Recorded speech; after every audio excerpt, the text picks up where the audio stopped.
Well over 600,000 Soviet soldiers served in Afghanistan during the decade-long occupation. But there are no national monuments to a war regarded by many as a humiliation. Individual towns, however, have chosen to commemorate those who served and died for their country.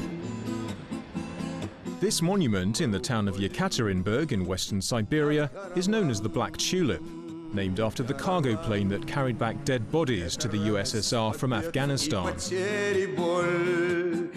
But many of those who returned alive are still disappointed by the lack of support they received. There was no governmental program to help the veterans, even the invalids. We had to survive on our own, so we started to unite. Some of us succeeded in this, some didn't.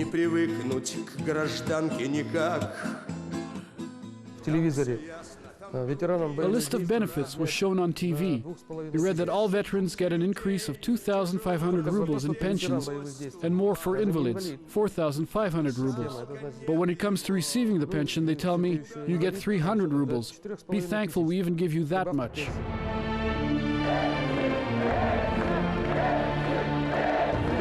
In 1991, 2 years after the withdrawal from Afghanistan, the USSR collapsed. Almost overnight, a superpower was dead, and communism was replaced by a free market system. The nation which had sent its troops to fight and die in Afghanistan no longer existed.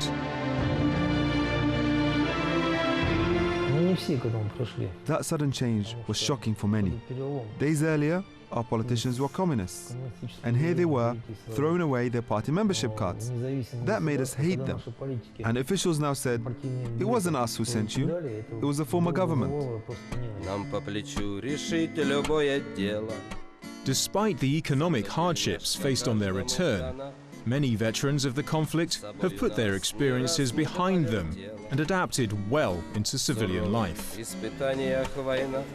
Valery Burkov is one. Despite losing his legs in the conflict, he's now a successful politician. But others with no physical injuries, but with deep psychological scars, have found adapting to life after war and to a changed Russia more difficult. During Soviet times, we had certainty and order. People knew what tomorrow would bring. They were sure that they wouldn't lose their job or their flat.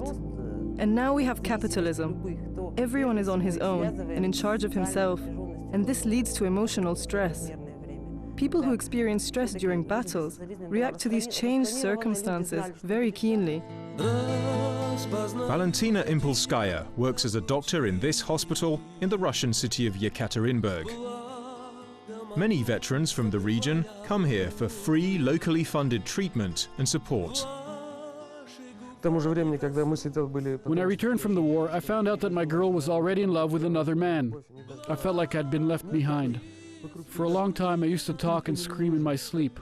My mother told me that I was calling my comrades, asking for help. A common experience felt by the veterans here is alienation from the society they return to, made more acute by the fact that those back home knew very little about the reality of the war. It was very difficult for me when I returned. Maybe that's because I got used to living in danger. After I returned, my friend invited me to a celebration. There were lots of people waiting to see me, as if I was a fossil. They treated me like this because of a lack of information. The country knew nothing about the war. The soldier lives with the idea of a black and white world in which friends are easy to tell from enemies. He can see no compromises, but in real life there is grey.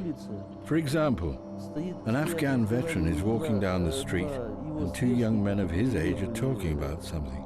He can't hear what they're actually saying, but they're laughing and looking in his direction. He decides they're mocking him and starts a fight, and this often ends in a criminal case for the veteran. Unjustified violence, addictions, it's all the same.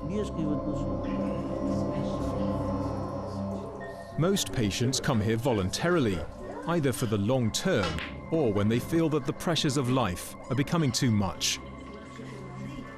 Some of the problems the veterans experience are a direct result of battle injuries. SEMEN SPECTOR, himself with memories of the hardships suffered by those who fought in World War II, is the former director of the hospital. Unfortunately, many of the soldiers suffered cerebral contusion, that is brain damage or shell shock, as a result of mines exploding under their tanks or armoured personnel carriers. We have discovered that a man with contusion is physically 14 years older than his real age. Psychological instability, poor memory, social problems are all caused by this. Many of the patients here, such as Sergei and Ahlem, have suffered from alcoholism. Most of them found their relief at the bottom of a bottle. It's usual for Russian people to fight their hardships this way. Some of the patients leave the hospital to buy vodka in the nearest shop. Sometimes we even have to bring them back on stretchers. Some veterans use not only alcohol, but other harmful drugs to provide solace. Habits acquired on the battlefield have not been easy to shrug off. Vladimir GAIWORINOK first tried heroin in Afghanistan and has used it on and off ever since. He now suffers from AIDS as a result of his drug use. But he refuses to blame his experiences in Afghanistan for his current plight. I grew into a man there. I learned a lot. Death is a good teacher. May those who died there rest in peace. I think it would have been better for me to have been killed there. It would have been better like this. They would choose to forget what they remember if only they could, but they can't, and they must live with it. And in fact, they shouldn't forget their past. They must pass it on to their children. The knowledge that war is the worst thing. It's merciless. No matter who stands in its way, it erases him from this world. And that is why veterans are the best peacekeepers. They know the value of human life. Even though they might smoke or drink, the sense of justice in them is the strongest. Молчит Санек, хоть любит он в дороге разговоры. Молчит Санек, к рулю приник, глядит упрямо в кручу. Молчит Санек, к рулю приник, упрямо в кручу. И тянет, тянет наливник, не отпускаю ни на миг, автомат на всякий случай. Через ущелье новый мост, и пост усилен вдвое. Ahlem gains comfort from singing of his memories of war. Теперь душманы этот пост. In fact, songs by Afghan veterans have become a mini industry in the nations of the former Soviet Union, with dozens of CDs on the market.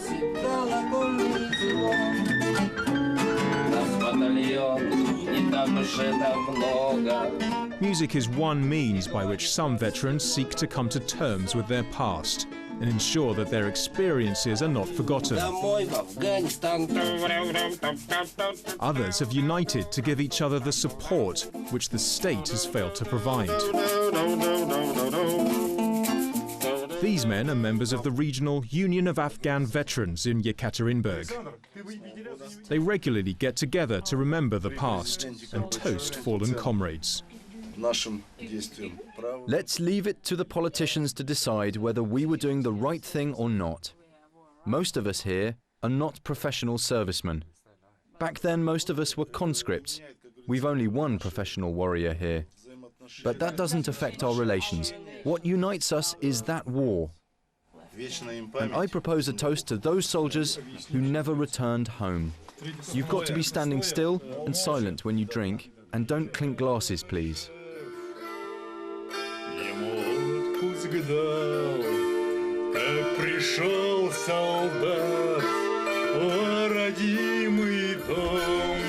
Вся-то грудь в крестах, сам седой, как лунь, На крыльце стоит молодая жена. Like Ahlem's music and the gatherings of the Yekaterinburg Veterans Union, Dmitry Levin's work in this museum in Moscow is another way of passing on the memory of a conflict he fears people may forget. We have letters, photographs and medals collected here as a reminder that war never ends and that each generation has its own war. Today, it is not the communist Soviet Union that's sending its young men to war, but the Russian Federation. A new section has already been added to the Black Tulip Memorial in Yekaterinburg. The Cyrillic script reads simply and chillingly, Chechnya. Like their counterparts who fought in Afghanistan, a new generation of veterans will pay the price of a war fought for political aims. Their story is only just beginning.